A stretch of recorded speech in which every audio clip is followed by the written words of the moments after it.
এটি কোনো সাধারণ খাদ্যদ্রব্য, লাঞ্চ বা ডিনার নয়। সুপ্রিম অথরিটি বা ঈশ্বর বা অলমাইটি অথরিটি বা পরমাত্মা ওনার প্রতি নিবেদিত অর্পণ। সংগঠিতভাবে গভীর ধ্যানে বসে নিজের আত্মিক রূপে ওনার কাছে সমর্পণ করে আত্মার শুদ্ধিকরণ ও পরমাত্মার থেকে প্রাপ্ত ব্লেসিংস পুরো প্রক্রিয়ার মাধ্যমে এই ভোগ নিবেদিত হয়।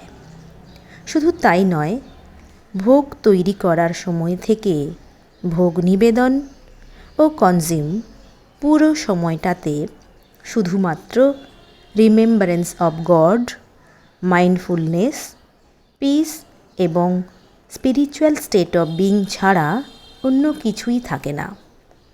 এটা কোনো সাধারণ রিচুয়ালস নয়, complete purified, charged with divine energy.